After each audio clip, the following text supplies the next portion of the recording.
Good morning, welcome to our Monday morning briefing here on We Are Sunderland with myself, Dom Shaw and Joe Ramage. We're 48 hours on there or thereabouts from that disappointing derby defeat. Well, disappointing doesn't really do it justice on Saturday. We're going to have a chat about that, but we won't dig it up too much. We're going to try and move it on because I can well imagine that you're already tired of looking back on the 90 minutes on Saturday afternoon. Just a shout out to the Fans Museum, that our partners here at We Are Sunderland, and just a reminder that if you haven't subscribed already, to take advantage of all our tactical analysis, exclusive interviews, tactical deep dives, and everything else that is coming your way on We Are Sunderland, then you can do so for just £1 a month for the next 6 months. Joe is one of our two designated writers on We Are Sunderland, and was obviously in the press room at the Stadium of Light on Saturday. The dust settled, Joe. As I say, we're nearly 48 hours on now. Have your thoughts changed from how you were feeling immediately after the game? Yeah, it's an interesting one. I mean, you say the dust settled. I think the dust will be around certainly until Saturday, until the next round of fixtures, such as what this game means up here in the North East. But yeah, it's an interesting one. I think, I wrote post-match about how Sunderland couldn't really compete with Newcastle, and it kind of played out how I thought it was going to play. I think last week when we were doing the previews, I was worried about the sort of physicality, the intensity, the pace. You know, we've seen what has brought Newcastle success over the last 2 years under Eddie Howe since the takeover, and we've seen games where Sunderland have struggled against teams who've sort of played that sort of direct through them at pace. But since then, I have swayed a little bit. I do share that view in the main, but I do think that they could have done a little bit more. I think that there's, even though it's a cup tie, even though there is a disparity between the two teams, you know, they didn't lay a glove on them at all, to be honest. Yeah, there was a couple of chances at 2-0 down. I credit that a little bit more to Newcastle probably taking their foot off the gas, to be honest. Joe Linton went off with an injury as well. He was huge for them in the first half. But yeah, they didn't lay a glove on them at all. And I know there hasn't really been many FA Cup shocks in this third round, but you still look around. Even yesterday, Bristol City went down to West Ham. They got a draw there. Blackpool got a draw at Nottingham Forest. I think Chesterfield put the first blow on Watford. I know they ended up getting beat. So it's not beyond the realms for teams of lower leagues to, you know, get something against Premier League teams. Even Middlesbrough, you know, you were down there yourself. They were very competitive against Aston Villa for the majority of that game, who were flying in the Premier League. So yeah, I have swayed a little bit that way in terms of thinking, will Sunderland now, will the players be looking at that, and will there be an element of regret in there? Because it's been so long since the last derby, first one for a lot of these players. You know, Michael Beale was talking about how much of an opportunity it was for a lot of the players who think that they can get to that level. Did they leave it all out there? Did they do everything that they could have done? Or were they overawed by the occasion? And I think it might be a little bit the latter, to be honest. Yes, I say that the overriding emotion for me is that the disparity is there. Newcastle are clearly a very, very good team and well ahead of Sunderland in terms of where the development is and the experience. But they still, when I think about it, 48 hours on, I think there could have been more done. Could have been in the face a little bit more. They could have made it more of a battle. They could have put more balls into challenging areas. I think, again, I touched on early on, there was two that went down Dan Burns' side. I think Nasrusen and Trey Hume got down there. They won a couple of free kicks, but that was about it. They never really got Jack Clark involved in the game until late in the second half. And then even when he was involved in it, he was a little bit off the pace as well. So just across the pitch, it was, yeah, they just didn't stand up enough really for what that game demanded. When you say there that will there be an element of regret for the players 48 hours on, will there be an element of regret for Michael Beale? Because for all you're saying there about maybe not getting in Newcastle's faces as much as they should have done, is that something to do with maybe the setup and the message that was coming beforehand? So you mentioned there that I was at the Riverside for the Northern Echo covering Middlesbrough versus Aston Villa on Saturday night, and Borough played very differently to how they'd play in a league game. In a league game, they'd look to dominate possession, similar to Sunderland really. They'd look to dominate possession, kind of invite the opposition on, pick the moments, find the space. But with Villa, they clearly knew they weren't going to have any of the ball. They made themselves really, really hard to beat. We're more than happy to let Villa play. Villa had 76, 77% of possession at some point. But as the game went on, it was very much in the balance. It was all down to who's going to have the moment here. Now Villa clearly had the moment. Was it naive of Sunderland to set up as they did? Is that on the manager? Is it on the players? Should they have approached the game differently to a league game? Because this is a game like no other. Yeah, I think you're right, and I think Scott spoke about this in yesterday's show as well, where Michael Beale was caught. He was kind of caught between a rock and a hard place in terms of he's been in the door for a couple of weeks, and how Sunderland have played this season and how they've played last season as well since they got back into the Championship.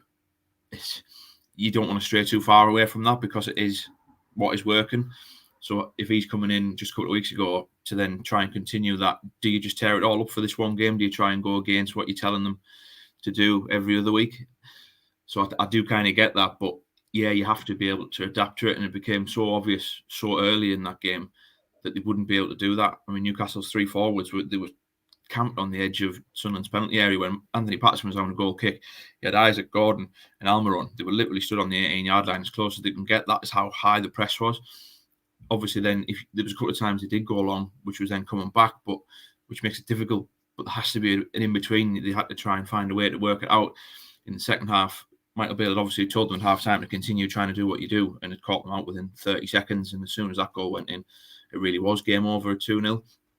So, yeah, I do think he will have sat down over these 48 hours, and there'll be a little bit of regret for him as well. Would he have done things differently?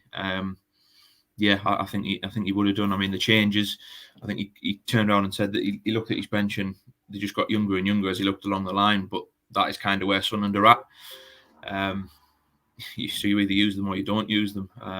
Would they have made much of an impact at that stage? I'm not too sure, but yeah, certainly in the initial phase, I think it became so clear that the press for Newcastle, it just played into their hands. You know, they've done it to teams that, with all due respect, are a lot better than Sunderland. You know, they've done it in the Champions League to PSG and scored 4-4 against them, against defenders who are a lot more comfortable on the ball than what some of Sunderland's defenders are. So to try and persist with that, it was a little bit naive. It was a little bit inexperience from both the players and in the dugout, I think, yeah. I felt for Dan Ballard because he's a top end Championship defender, isn't he? I suspect he'll go on to play Premier League football in the future. But it was a tough afternoon for him. It was, but it's a strange one as well, and it's going to sound odd. And I said this on Saturday, but I mean, he's got an own goal to his name. He gave the penalty away and got a yellow card, but I actually thought he was okay. I thought he gave a decent performance. Beyond that, like which sorry to put in, which says a lot about his character, really, doesn't it? To recover from his in-game setbacks and still be relatively solid. Yeah, it does. I mean, like I say, it was like Newcastle were camped in Sunderland's half, and certainly for the first half an hour, he was the one who was really sort of coming out and confronting them and getting blocks on things and putting tackles in. And I mean, the goal itself, he's unlucky with that, to be honest. I don't think you can really give him much stick for that, because if he didn't do something, Isaac's at the back post and he has an empty net to tap into anyway, so he had to try and get something on it to try and turn it away. Unfortunately, it goes in the back of the net. And I think the penalty, you know, the 90th minute of the game, there were two errors before that. Jack Clark gave it away, and then Luke O'Nien was wild, to say the least, in trying to win the ball back on the halfway line. Gordon's closing in. The game's already lost. I think he's hit that point. He's almost just like, I've had enough almost, which frustration probably came in. And yeah, it was poor, that part. But like I say, the game was already wrapped up by then. And yeah, it was a tough one for him, but I do think he will bounce back from that. As you say, I think he's one of a few in that Sunderland squad who are on the sort of periphery of the Premier League. You've seen the quality of him over the last 2 years since he's come in, to be honest, about 18 months. I remember his debut against Coventry. I know he went off early in that game, on the first game of the season last year, but you could tell after Sunderland had come up from League One, he was sort of the one where you're thinking, oh, he's a step up from what I've seen over the last sort of 4 years. And that's kind of continued. And when he's not in the side, Sunderland miss him as well. So yeah, it was a mixed bag for him in terms of what happened. But yeah, I think he's got the character to bounce back from that. And as I say, I think in parts of that game, he did actually do quite well. He defended quite bravely, and yeah, he did okay. We'll move it on. I want to talk about the strikers to start with. Obviously, Rusan was in from the off on Saturday. It's a difficult game to judge him on. Does he need to stay in now for 3 or 4 games? Do you need to say to him almost kind of, look, doesn't matter what happens, we are going to give you these 3 or 4 games to get your feet under the table and to see what you can do? Or is that just not possible, not doable if you're in Bale's position? It's such a tough one, isn't it? Because it's been the Achilles heel all year. It's been literally for a year since Ross Stewart got injured against Middlesbrough last year. I know there's talk of Kiefer Moore over the weekend, hasn't there been? He's been linked, which would be a step outside of what we've seen from the model. I think in the short term, you've got to keep him in because he's the one who was scored. Saturday it was almost a thankless task for him. He worked the channels reasonably well, but there was nobody within 10 yards of him pretty much all game. Certainly in the first half, it really was a thankless task from outside of that one run that he had down that I mentioned earlier against Dan Burn. For me, you've got to stick with him. You saw against Preston that he brought something to the side. He didn't have much to do on the ball. I think he only had one touch in the penalty area, and that was the one that he scored, which is great for a striker. But you could just give a little bit of balance to the side. It allowed Sunderland to play through different areas and not just through Jack Clarke. They mix it through the centre and down the right as well. And I think with Pritchard coming in, that helped as well. He's another one who I think at the minute he has to be kept in the team. He's been really good from the bench over recent weeks, and then he was very good when he started against Preston. He was probably Sunderland's best player alongside Dan Neil on Saturday for me. He was unlucky he didn't get on the score sheet in the second half. He clipped the top of the bar and then brought pretty much the only save that Martin Dubravka had to make. So he stays in the team as well. And I don't think you change it too much heading into this weekend. It's another really tough game down at Ipswich, but you look at this, what Saturday is as disappointing as it is, and as much as it'll hurt and sting for the rest of this week until you get to Ipswich and you can do something about it, I don't think there's much you can change, particularly with the news of Patrick Roberts' injury as well. He's going to be out for another couple of weeks. But in terms of your question, I think Rusyn has to start for me. You mentioned Kiefer Moore there. Iriola, the Bournemouth boss, was asked about him on at the back end of last week, as there's been various links with various Championship clubs, which is often a telltale sign of his agent making his money, isn't it? But Iriola said he was close in the summer market to leaving the club, but every party decided he stayed with us. He's been helping the team a lot, but probably not playing as many minutes as he wants. It's something that Moore, will have to say. We'll have a lot to say about this. For me, it's the most important part to listen to the players. Some players will prefer to stay and improve their chat roles. Others will prefer to leave for different places where they can probably play more. I know Cardiff have been strongly linked. Middlesbrough were linked as well. Obviously, the Sunderland link. You mentioned that it'd be a step away from the model, really, and what we'd expect. If you're ever going to do that, it's going to be in the January window, isn't it? But do you expect that to be the case this month, or do you think Sunderland will stick to the type of recruitment that we've come to expect of them? It's a good question, and I think, you wonder whether they're almost backed into a corner of having to do this and bring someone like him in because of how it's gone so far this season. One goal from the 4 strikers that they brought in. There's been 3 head coaches, if you include sort of Mike Dodds' couple of games as interim manager, where a striker's been overlooked in games as well, and you're playing a number 10 as like a false 9. That doesn't happen by chance. These head coaches are seeing these players on the training ground week in, week out, day in, day out, and when they have had chances, it hasn't sort of materialised when they've played on a Saturday. So to bring someone like Kiefer Moore in, I think it could be exactly what Sunderland need. Certainly, if it would just be a loan until the end of the season, a real focal point up there, someone who's going to be a threat in the area. Sort of, if you're putting balls into the box directly, it would allow Michael Bale to change up how they play. We spoke there about would he regret how they set up against Newcastle. They almost can't play a different way because they haven't got the options to play a different way. Someone like him would allow that. So it ticks a lot of boxes. But you mentioned it there about the model. Does it? Not necessarily the age, just do the finances match up? Sunderland have very much got a structure that they are sticking within when it comes to recruitment. Would they be able to get someone like him in terms of would a deal financially be able to work out? I'm not so sure. As you say, it could be just the agent making things happen, and teams maybe of the 4 or 5 places above Sunderland in the Championship might be interested as well. So there will be competition for him. A comment from Louise Brown. I should have mentioned at the start. Obviously, do get in touch with your comments if there's anything you want us to discuss. But Louise said, "Morning, boys. A few points Saturday proved we are not a Premier League outfit. Accepting the fact we are going to be constantly selling our best players. Will we ever get promoted?" Myself and Scott Wilson have spoke about this in the past. This is the true acid test of the recruitment model, isn't it? In that everyone from the outside looking in talks about Brentford and Brighton and other clubs like that. Well, where the likes of Brentford, as an example, have been hugely successful, is they've sold countless players, and I suspect whether it's in the next few weeks or the summer, they're going to do it again with Ivan Toney. But they've always got someone there lined up, ready to come in and replace them. More than often, it's at a small percentage of what they get in for the player who's going. And yet the player who comes in ends up being a huge success, and the cycle goes on and on. That's the true test, isn't it? Because Jack Clark, for example, well, if Sunderland don't go up this season, the questions are going to be there again. There are countless other players, aren't there? Dan Ballard, Try Hume, Niall Huggins, before his injury, Dan Neil, Joe Bellingham, Pierre-Emerick Patterson. You could go on and on and on. All these players you can see going on to potentially play in the Premier League.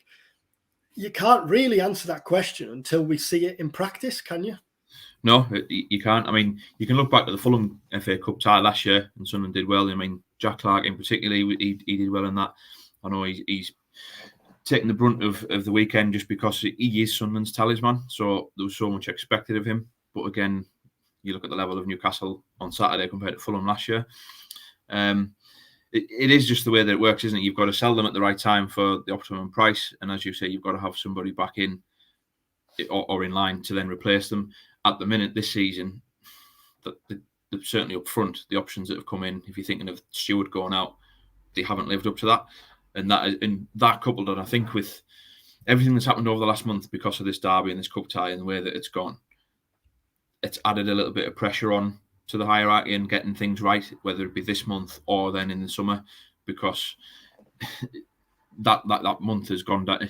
That's not going to be forgotten about as much as the game's gone. And we can talk about the levels of opposition and the difference in opposition that's gone. The Championship's now back into full swing, and what happens over these next couple of months is going to determine just where people are at with this model and how it's going. As you say, it was a real acid test for them on Saturday. And they didn't stand up to it. As we said at the start of this show, I don't think that they were competitive enough, and they will probably be looking at it and saying they could have done more. And if they want to get to the Premier League and get to those sort of levels, it showed that there's a long way to go. And I think Michael Beale said that as well in his post-match press conference. So there's a lot of thinking to be done. There's a lot of soul searching to be done as well, to be honest, for me. And it's an important couple of weeks just with this month, with January. We've almost forgotten about the fact that the January window is open because of this game, because of what it's meant. Now it's down to business. There's sort of 3 weeks left of the window. They probably need somebody in, certainly, who's going to score some goals, because you can't necessarily rely on the 4 that have been brought in, because there's only been 1 goal scored out of them. So yeah, it's a big couple of weeks, and then beyond that, it's imperative that Sunderland make the playoffs for me. Otherwise, questions will start getting asked of just the whole setup of things in the model and how it's gone. Louise also asked, why don't we play our reserve team players instead of going abroad? I think I'll just quickly jump in on that one. I guess there's 2 elements to it, really. Are they good enough? Are they ready? And if they're not quite ready now, the fear is putting them in slightly too early could actually knock them slightly backwards rather than moving them on. So I know we talked to Mike Dodds earlier in the season when he was in interim charge about Watson, and obviously he'd had his injuries and how ready he is. And Dodds had made that point, really. Like, clearly he's a hugely talented player who's going to have a massive part to play in the future, but you have to get that timing right of when to put them in, really. Otherwise it can have a detrimental impact. It does feel like a big few weeks off the pitch, doesn't it? Certainly that if you look at the areas that need strengthening, then it's that forward line, isn't it? And Tony Mowbray, when he was in charge, was talking about this weeks and weeks ago. If we're still not getting goals from our centre forwards in January, then it has been discussed as to what we do. Now, there's only been one since then, and that was last week. It'd be a big gamble, I think, for Sunderland to move on from the January window, having not brought a centre forward in. Just finally, we're not going to talk at length about the Ipswich game, because obviously it's only Monday morning and the game's not until Saturday evening. It's a tough ask, isn't it? It's a tough test. When you look at the type of game following a derby defeat like that, you want to go and get a result. It's going to be hard to do that down there. Yeah, they couldn't really have asked for a worse one, to be honest. And I mean, I think notoriously Sunderland's record, I was looking earlier, isn't particularly good down at Portman Road either. And given just the way that I know they've dropped a little bit out of form over the last month or so, but yeah, it's such a tough game to go into off the back of a derby defeat. And then all of a sudden, if you go down there and you lose, it's almost like the world's falling apart, isn't it? You forget that you come out of a Christmas period where it was okay, 7 out of 9 points. I think the majority would have taken that. The Coventry game before that was, I think that was also a bit caught up with all the Newcastle stuff, with everything that was going on in the background with that. So put that one to one side and focus on the 7 from 9 over Christmas. Wasn't too bad. And then, yeah, if you then go and follow this up with a defeat down there, it just feels as though that's all kind of been gone, which would then put so much pressure on 2 home games before I think the derby down at the Riverside at the beginning of February. So it's a huge couple of weeks, and that's on the field, and like we've spoken about off the field as well in terms of getting the recruitment right, because they do need a couple of bodies in, you think. Brilliant. Thanks very much, Joe. Well, keep your eyes on We Are Sunderland all week for high quality content. Looking back, unfortunately, on that Newcastle game on Saturday, and starting to look ahead to the Ipswich game this coming weekend. We'll be at the Academy of Light this week to speak to Michael Beale when he does his press conference, and we'll be back first thing tomorrow morning with our Monday briefing on Tuesday. As you can see rolling across the bottom, if you haven't already, subscribe, take advantage of our special offer. It's just £1 a month for the next 6 months. So you can take advantage of that now by logging on to wearesunderland.com. Thanks for watching. Thanks for listening. Do subscribe on the YouTube channel if you haven't already, and we'll be back first thing tomorrow morning.